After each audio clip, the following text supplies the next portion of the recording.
ನೇರವಾಗಿರ್ತಕ್ಕಂತಹ ಸ್ವಲ್ಪ ವ್ಯಕ್ತಿತ್ವದವರು ಅಂತ ಯಾರು ಧನುರ್ರಾಶಿಯವರು.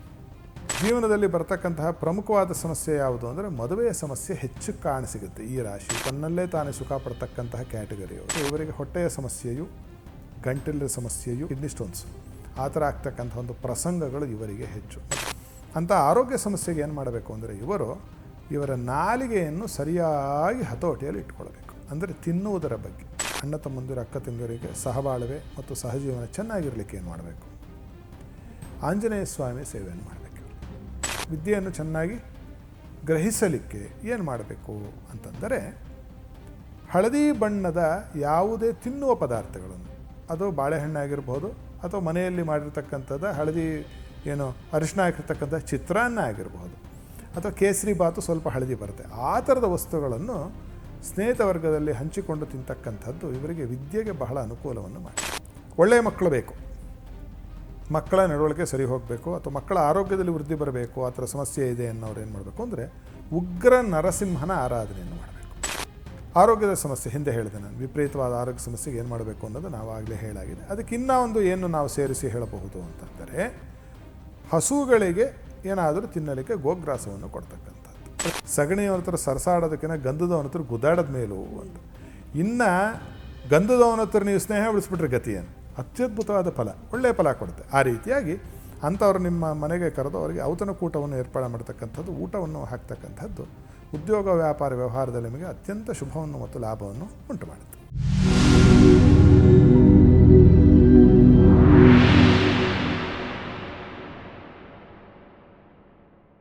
ನಮಸ್ಕಾರ ವೀಕ್ಷಕರೇ, ಟಿವಿ ವಿಕ್ರಮ ಹಂಸಧ್ವನಿ ಕಾರ್ಯಕ್ರಮಕ್ಕೆ ಸ್ವಾಗತ. ನಾನು ಶ್ವೇತಾ.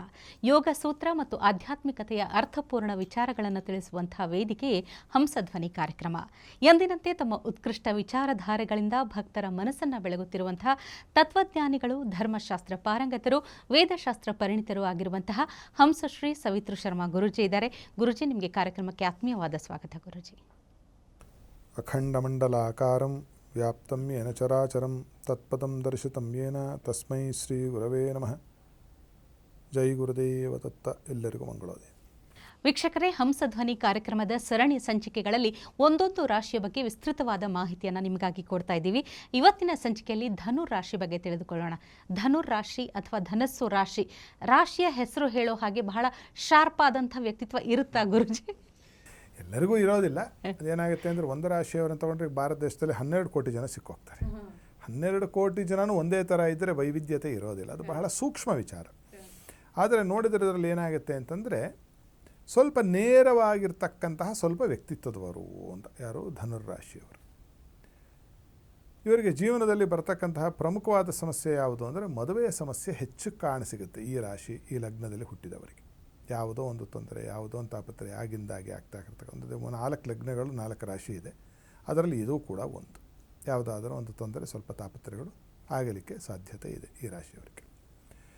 ಇನ್ನು ಈ ರಾಶಿಯವರು ಆತ್ಮಸ್ಥೈರ್ಯವನ್ನು ಹೆಚ್ಚಿಸಿಕೊಳ್ಳಲಿಕ್ಕೆ, ಬಹಳ ಸುಖವನ್ನು ಪಡಲಿಕ್ಕೆ, ಆತ್ಮಸೌಖ್ಯ ಅಂತ ಹೇಳ್ತಾರೆ, ಹೊರಗಿನ ಯಾವುದೇ ಒಂದು ಪದಾರ್ಥ ಇಲ್ಲದೆ ಇವರು ಸ್ವಲ್ಪ ತನ್ನಲ್ಲೇ ತಾನೇ ಸುಖ ಪಡ್ತಕ್ಕಂತಹ ಕ್ಯಾಟಗರಿಯವರು. ಇವರು ಧನುಸ್ ರಾಶಿ, ಧನುಸ್ ಲಗ್ನದವರು. ಯಾರು ಬೇಡ, ತಾನೇ ಒಬ್ಬರೇ ಒಬ್ಬರು ಏಕಾಂತದಲ್ಲಿ ಸೌಖ್ಯವನ್ನು ಅನುಭವಿಸ್ತಕ್ಕಂಥವ್ರು.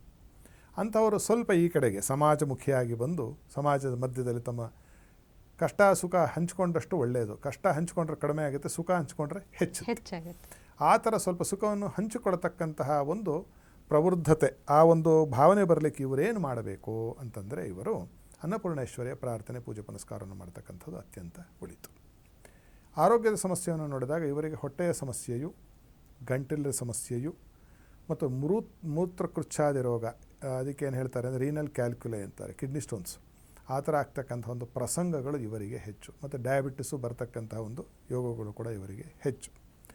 ಕಣ್ಣಿಗೆ ನೋಡೋಕ್ಕೆ ಸಿಗ್ತಕ್ಕಂಥದ್ದು ಶಾಸ್ತ್ರದಲ್ಲೂ ಇದರ ಬಗ್ಗೆ ಉಲ್ಲೇಖ ಇದೆ. ಅಂಥ ಆರೋಗ್ಯ ಸಮಸ್ಯೆಗೆ ಏನು ಮಾಡಬೇಕು ಅಂದರೆ ಇವರ ನಾಲಿಗೆಯನ್ನು ಸರಿಯಾಗಿ ಹತೋಟಿಯಲ್ಲಿ ಇಟ್ಕೊಳ್ಬೇಕು. ಅಂದರೆ ತಿನ್ನುವುದರ ಬಗ್ಗೆ ಇವರಿಗೆ ಜಿಹ್ವಾ ಚಾಪಲ್ಯ ಜಾಸ್ತಿ ಈ ರಾಶಿ, ಈ ಲಗ್ನದಲ್ಲಿ ಹುಟ್ಟಿದವರಿಗೆ. ಅಂದರೆ ಏನಾಗುತ್ತೆ ಅಂತಂದರೆ ಊಟ ಬಲ್ಲವನಿಗೆ ರೋಗವಿಲ್ಲ ಅಂತ. ಅದರಲ್ಲಿ ಇವರು ಊಟವನ್ನು ಬಹಳ ತುಲನಾತ್ಮಕವಾದ ಒಂದು ಅಧ್ಯಯನ ಅಂತ ಹೇಳ್ತೀವಲ್ಲ, ಆ ಥರ ಏನು ಮಾಡಬೇಕು, ಇದು ತಿಂದರೆ ನನಗೆ ಹಿಡಿಸ್ತಿದೆಯಾ, ಒಂದೊಂದು ಇದೇ ರಾಶಿಯಲ್ಲಿ ಹುಟ್ಟಿದವರು ಒಂದು ಪದಾರ್ಥ ಹಿಡಿಸುತ್ತೆ, ಇನ್ನೊಂದು ಹಿಡಿಸೋದಿಲ್ಲ. ಅವರ ದೇಹ ಪ್ರಕೃತಿಯನ್ನು ಅನುಸರಿಸಿ ಆಹಾರದ ಸ್ವೀಕಾರವನ್ನು ಮಾಡ್ತಕ್ಕಂಥದ್ದು ಈ ಆರೋಗ್ಯವನ್ನು ಸುಧಾರಿಸಿಕೊಳ್ಳಲಿಕ್ಕಿರ್ತಕ್ಕಂಥ ಒಳ್ಳೆಯ ಒಂದು ಪರಿಹಾರ.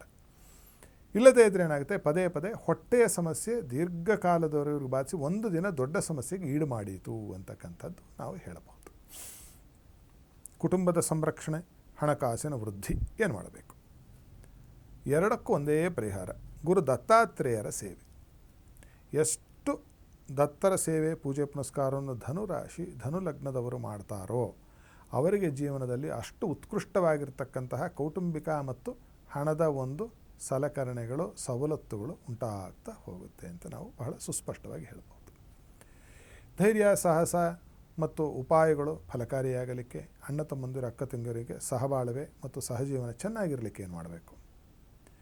ಆಂಜನೇಯ ಸ್ವಾಮಿ ಸೇವೆಯನ್ನು ಮಾಡಬೇಕು. ಹನುಮಂತನ ಸೇವೆ, ಪೂಜೆ ಪುನಸ್ಕಾರವನ್ನು ಮಾಡ್ತಕ್ಕಂಥ, ಸ್ತೋತ್ರದ ಪಠಣೆಯನ್ನು ಮಾಡ್ತಕ್ಕಂಥದ್ದು ಬಹಳ ಸೌಖ್ಯಪ್ರದವಾಗಿರುತ್ತೆ. ಈ ಪರಿಹಾರಗಳಲ್ಲಿ ನಾವು ಸುಮಾರು ದೇವರದ್ದು ಹೇಳ್ತಾರೆ, ದಿನ ಇಷ್ಟು ಮಾಡೋಕ್ಕೆ ಕಾಲ ಎಲ್ಲಿದೆ ಅಂತಕ್ಕಂಥದ್ದು ಜನರಲ್ಲಿ ಬರುತ್ತೆ. ಅದಕ್ಕೆ ಪರಿಹಾರ ಏನು ಅಂದರೆ, ಅದಕ್ಕೆ ಪರಿಹಾರ ಆ ಥರದ ತೊಂದರೆಗಳು ಬಂದಾಗ ಇದನ್ನು ಬಳಸಿಕೊಳ್ಳಿ.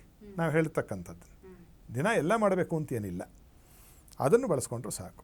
ಇನ್ನು ನಾಲ್ಕನೇದು ವಿದ್ಯಾರ್ಥಿಗಳು ವಿದ್ಯೆಯನ್ನು ಚೆನ್ನಾಗಿ ಗ್ರಹಿಸಲಿಕ್ಕೆ ಏನು ಮಾಡಬೇಕು ಅಂತಂದರೆ, ಹಳದಿ ಬಣ್ಣದ ಯಾವುದೇ ತಿನ್ನುವ ಪದಾರ್ಥಗಳನ್ನು, ಅದು ಬಾಳೆಹಣ್ಣಾಗಿರ್ಬೋದು ಅಥವಾ ಮನೆಯಲ್ಲಿ ಮಾಡಿರ್ತಕ್ಕಂಥದ್ದು ಹಳದಿ ಏನು ಅರಿಶಿನ ಹಾಕಿರ್ತಕ್ಕಂಥ ಚಿತ್ರಾನ್ನ ಆಗಿರಬಹುದು, ಅಥವಾ ಕೇಸರಿ ಬಾತು ಸ್ವಲ್ಪ ಹಳದಿ ಬರುತ್ತೆ, ಆ ಥರದ ವಸ್ತುಗಳನ್ನು ಸ್ನೇಹಿತ ವರ್ಗದಲ್ಲಿ ಹಂಚಿಕೊಂಡು ತಿಂತಕ್ಕಂಥದ್ದು ಇವರಿಗೆ ವಿದ್ಯೆಗೆ ಬಹಳ ಅನುಕೂಲವನ್ನು ಮಾಡುತ್ತೆ. ಪುಟಾಣಿ ಮಕ್ಕಳಿದ್ದವ್ರು ಏನು ಮಾಡಬೇಕು ಅಂತಂದ್ರೆ, ಆ ಮಕ್ಕಳಿಗೆ ಈ ಹಳದಿ ಕಲ್ಲರು ಅಥವಾ ಹಳದಿ ಬಣ್ಣದ ಈ ಚಾಕ್ಲೇಟ್ ಈ ಥರದ್ದು ಕೊಟ್ಟು ಕಳಿಸೋದು, ನಿನ್ನ ಸ್ನೇಹಿತರಿಗೆ 4 ಜನಕ್ಕೆ ಕೊಡು, ನೀನು ತಿನ್ನು ಒಂದು ಅಂತ. ಅದು ಮಾಡ್ತಕ್ಕಂಥದ್ದು ಗಮನಾರ್ಹವಾದ ಒಂದು ಬದಲಾವಣೆ ಬಂದಿರತಕ್ಕಂಥದ್ದು ನಾವು ನೋಡಿದ್ದೇವೆ. ಅದನ್ನು ಮಾಡಬಹುದು. ಇನ್ನು ಭೂಮಿ, ಮನೆ ಈ ವಿಚಾರಗಳಲ್ಲಿ ಸೌಖ್ಯ ಮತ್ತು ಹೆಚ್ಚಿನ ಒಂದು ಅನುಕೂಲ ಬೇಕು ಅಂತ ಯಾರಿಗಾದರೂ ಇದ್ದರೆ, ಸಮುದ್ರದ ದಡದಲ್ಲಿ ಇರತಕ್ಕಂತಹ ಯಾವುದಾದರೂ ಗುರುವಿನ ಸನ್ನಿಧಿ ಅಥವಾ ಶಿವನ ಸನ್ನಿಧಿಗೆ ಹೋಗಿ ಪೂಜೆಯನ್ನು ಮಾಡಿಸಿಕೊಂಡು ಹೋಗೋ, ಸಮುದ್ರದ ಒಂದು ಮರಳನ್ನು ಮನೇಲಿ ತಂದಿಟ್ಕೊಳ್ಳೋದು. ಮನೆ ಆಗುವವರೆಗೂ ಆ ಮನೆ ಕಟ್ಟಬೇಕಾದ್ರೆ ಅಥವಾ ಮನೆ ಕೊಂಡಾಗ ಆ ಸಮುದ್ರದ ಒಂದು ಏನು ನೀವು ಮೃತ್ತಿಕೆ ಮಣ್ಣನ್ನು ತಂದಿದ್ದರೆ ಆ ಒಂದು ಮನೆಯ ಬುಡದಲ್ಲಿ ಹಾಕೋದು. ಇದನ್ನು ಮಾಡಿದರೆ ಬಹಳ ಅಭಿವೃದ್ಧಿ ಅವರಿಗೆ ಭೂಮಿಯ ವಿಚಾರದಲ್ಲಿ ಅವರಿಗೆ ಸಂಪ್ರಾಪ್ತವಾಗುತ್ತೆ.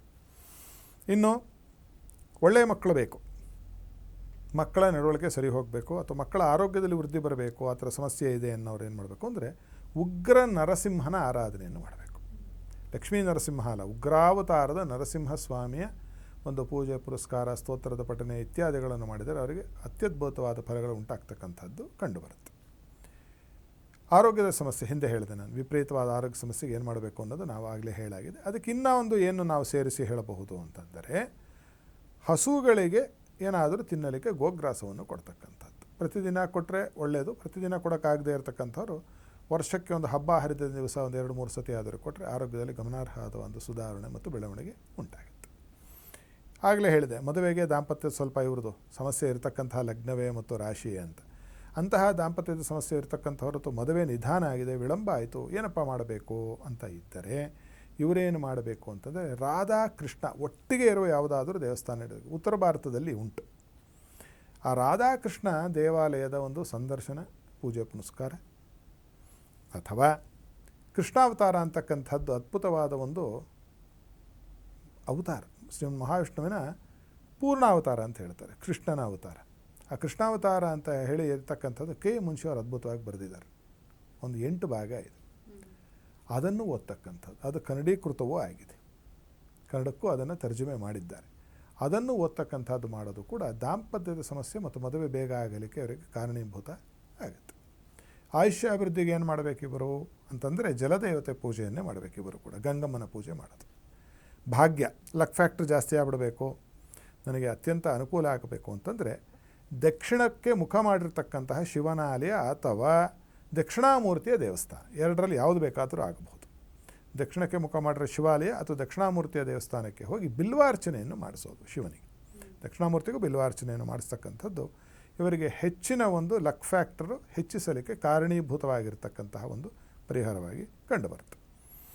ಉದ್ಯೋಗ, ವ್ಯಾಪಾರ, ವ್ಯವಹಾರ, ಕೀರ್ತಿ, ಪ್ರತಿಷ್ಠಾದಿಗಳು ಹೆಚ್ಚಬೇಕು, ನಾನು ಚೆನ್ನಾಗಿ ತಳವೂರಬೇಕು, ನನಗೆ ಬಡ್ತಿ ಬೇಕು. ಇಂತಹವರು ಏನು ಮಾಡಬೇಕು ಅಂತಂದರೆ, ಯಾರು ಒಳ್ಳೆಯ ಓದನ್ನು, ಕನಿಷ್ಠ ಡಬಲ್ ಗ್ರ್ಯಾಜುಯೇಟ್ಸ್ ಅಂತ ಹೇಳ್ತೀವಿ, ಸ್ನಾತಕೋತ್ತರ ಪದವಿಯನ್ನು ಪಡೆದಿರ್ತಕ್ಕಂಥವರು ಯಾರು ನಿಮ್ಮ ಸಂಬಂಧಿಕರೋ ಅಥವಾ ಯಾರು ನಿಮ್ಮ ಸ್ನೇಹಿತರ ವರ್ಗದಲ್ಲೋ ಪರಿಚಯದ ವರ್ಗದಲ್ಲೋ ಇರುತ್ತೋ ಅವರಿಗೆ ನೀವು ಆಗಾಗ್ಗೆ ಹೋಗಿ ಅವರ ಜೊತೆಯಲ್ಲಿ ಕಾಲವನ್ನು ಸ್ವಲ್ಪ ಕಳೆದು ಅವರಿಗೆ ಏನು ಮಾಡಬೇಕಂತಂದ್ರೆ ನಿಮ್ಮ ಕೈಲಾದ ಒಂದು ಉಪಚಾರವನ್ನು ಮಾಡಬೇಕು. ಉಪಚಾರ ಅಂದ್ರೇನು? ಊಟ. ನಿಮ್ಮನೆ ಕರೆದು ಹಾಕಿದ್ರೆ ಇನ್ನೂ ಒಳ್ಳೆಯದು. ಹಬ್ಬ ಹರಿದಿನಗಳನ್ನು ನೆವ ಇಟ್ಕೊಂಡು ಕರೀರಿ ಅಂತವ್ರನ್ನ, ಒಳ್ಳೇದಲ್ವ? ಬುದ್ಧಿವಂತರು ವಿದ್ಯಾವಂತರ ಜೊತೆ ಏನಾಗುತ್ತೆ ಅಂತ ಹೇಳ್ತಾರೆ. ಒಂದು ಹಳ್ಳಿಯಲ್ಲಿ ಒಂದು ಗಾದೆ ಏನು ಹೇಳ್ತಾರೆ ಅಂದರೆ, ಸಗಣಿಯವನ ಹತ್ರ ಸರಸಾಡೋದಕ್ಕಿಂತ ಗಂಧದವನ ಹತ್ರ ಗುದ್ದಾಡೋದ ಮೇಲೂ ಅಂತ. ಇನ್ನು ಗಂಧದವನ ಹತ್ರ ನೀವು ಸ್ನೇಹ ಉಳಿಸ್ಬಿಟ್ರೆ ಗತಿ ಏನು?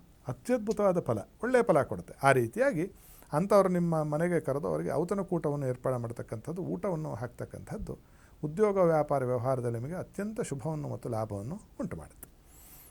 ಲಾಭಾಂಶ ಹೆಚ್ಚಬೇಕು ಏನು ಮಾಡಬೇಕು ಅಂತಂದರೆ, ನಿಮ್ಮ ಅಕ್ಕ ಭಗಿನಿ ಜೊತೆಯಲ್ಲಿ ಹುಟ್ಟಿರ್ತಕ್ಕಂತಹ ನಿಮ್ಮ ದೊಡ್ಡ ಅಕ್ಕ, ಒಬ್ಬರೋ ಇಬ್ಬರೋ 3 ಜನ, ಅಂಥವರಿಗೆ ನಿಮ್ಮ ಕೈಲಾಗಿರ್ತಕ್ಕಂತಹ ಒಂದು ಬೆಳ್ಳಿಯ ಪದಾರ್ಥವನ್ನು ಕೊಡೋದು.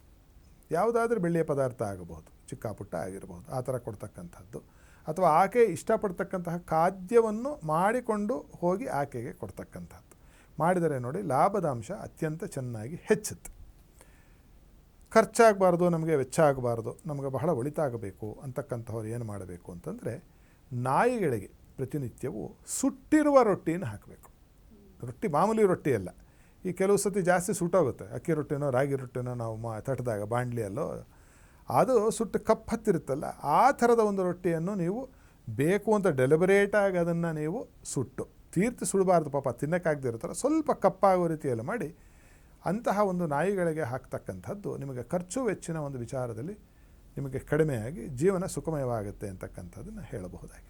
ಖಂಡಿತ ಗುರುಜಿ. ಧನುರ್ ರಾಶಿಯಲ್ಲಿ ಹುಟ್ಟಿದಂಥ, ಧನುರ್ ಲಗ್ನದಲ್ಲಿ ಹುಟ್ಟಿದಂಥ ಪ್ರತಿಯೊಬ್ಬರಿಗೂ ಕೂಡ ಏನೆಲ್ಲ ಪರಿಹಾರಗಳಿದೆ ಅನ್ನೋದನ್ನು ತಿಳಿಸ್ಕೊಟ್ಟಿದ್ದೀರಿ. ಧನ್ಯವಾದಗಳು ಗುರುಜಿ. ಸರ್ವೇ ಜನಾಃ ಸುಖಿನೋ ಭವಂತು, ಸಮಸ್ತ ಸನ್ಮಂಗಳಾನಿ ಭವಂತು. ವೀಕ್ಷಕರೇ, ಇವತ್ತಿನ ಸಂಚಿಕೆಯಲ್ಲಿ ಧನುರ್ ರಾಶಿ ಧನು ಲಗ್ನದಲ್ಲಿ ಹುಟ್ಟಿದಂಥವರಿಗೆ ಏನೆಲ್ಲ ಪರಿಹಾರಗಳಿದೆ ಅನ್ನೋದನ್ನು ತಿಳಿದುಕೊಂಡ್ವಿ. ಗುರೂಜಿಗಳನ್ನು ನೇರವಾಗಿ ಭೇಟಿಯಾಗಬೇಕು, ನಿಮ್ಮ ವೈಯಕ್ತಿಕ ಸಮಸ್ಯೆಗಳಿಗೆ ಪರಿಹಾರ ಕಂಡುಕೊಳ್ಳಬೇಕು ಎಂದಾದಲ್ಲಿ ನಮ್ಮ ಸ್ಕ್ರೀನ್ ಮೇಲೆ ಇರುವಂಥ ನಂಬರನ್ನು ಕಾಂಟ್ಯಾಕ್ಟ್ ಮಾಡಬಹುದು. ಮುಂದಿನ ಸಂಚಿಕೆಯಲ್ಲಿ ಮತ್ತೊಂದು ರಾಶಿಯ ಬಗ್ಗೆ ತಿಳಿದುಕೊಳ್ಳೋಣ. ನಮಸ್ಕಾರ. ಟಿವಿ ವಿಕ್ರಮ, ದೇಶ ನಿಮ್ಮ ಕೈಯಲ್ಲಿ. ಈ ಕಾರ್ಯಕ್ರಮ ನಿಮಗೆ ಇಷ್ಟ ಆಗಿದ್ದಲ್ಲಿ ಲೈಕ್, ಶೇರ್ ಹಾಗೂ ಕಮೆಂಟ್ ಮಾಡಿ. ಟಿವಿ ವಿಕ್ರಮದ ಕಾರ್ಯಕ್ರಮಗಳನ್ನು ನಿರಂತರವಾಗಿ ವೀಕ್ಷಿಸಲು ಸಬ್ಸ್ಕ್ರೈಬ್ ಮಾಡಿ, ಬೆಲ್ ಐಕನ್ ಒತ್ತಿ.